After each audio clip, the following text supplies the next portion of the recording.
Okay, go ahead and pause the video, take a minute, read the question, think about how you'd start it. Now the question is asking us which of the following must be equal to x to the 11.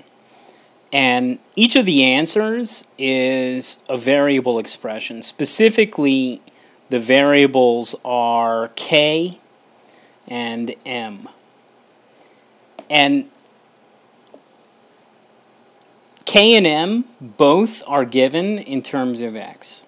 Now, whenever we have the answers, our variables, our goal should be to pick numbers for the variables, then plug in the numbers to the answers and see which one gives us the right answer.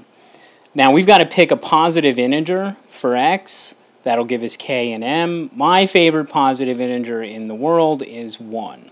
The reason why my favorite positive integer in the world is 1 is because no matter what power you raise 1 to, you still get 1. So that means every single number involved in this problem is 1. And the answer that we're looking for when we plug in k and m into a, b, c, d, and e is 1. Okay, so let's do it. 1 squared over 1, that's 1. 1 squared minus 1, that's 0. 1 squared minus 7, that's negative 6. 2 minus, that's some stupid fraction. 1 plus 4, that's 5. There we go. There's only one answer that gives us 1, and it's answer choice A. Now you might say, wait a minute, what if I'm not so lucky? What if I start to pick numbers for m and k? Well, as soon as you pick a choice for m, let's say you wanted to pick m is 5, then immediately you're going to realize, oh, wait a minute, that's supposed to be x to the 9th.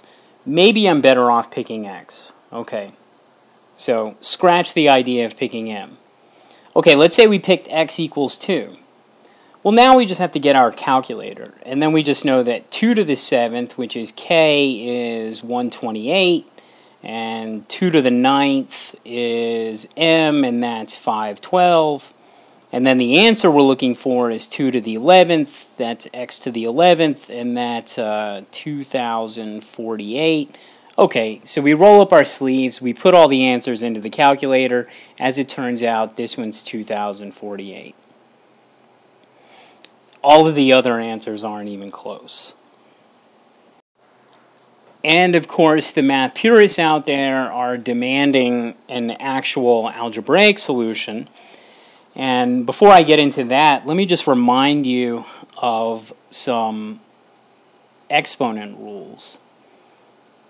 X to the 9th squared, which would be m squared, is going to be x to the 9 times 2, which is going to be x to the 18. It's not x to the 9 plus 2. X to the 9th squared is just x to the 9 times x to the 9, which is x times x times x 9 times x times x times x 9 times. So we have 9 x's and 9 x's. Okay, there we go. X to the 9 times x to the 9. Hopefully now you are absolutely convinced that it's x to the 18. M squared divided by k forces us to divide all of these by x to the 7. X to the 18 divided by x to the 7 is equal to x to the 18 minus 7, which is x to the 11. Why do we subtract 7 in this example?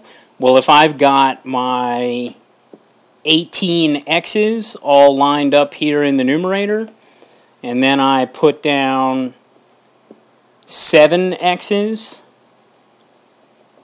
in the denominator, and I start crossing them off one at a time, I'm going to end up crossing off 7 x's, which will leave me with 11 x's in the numerator. all told, that convinces you that if I just substitute x to the 9 for m, and I substitute x to the 7 for k, then I'll actually get x to the 11 for answer choice A.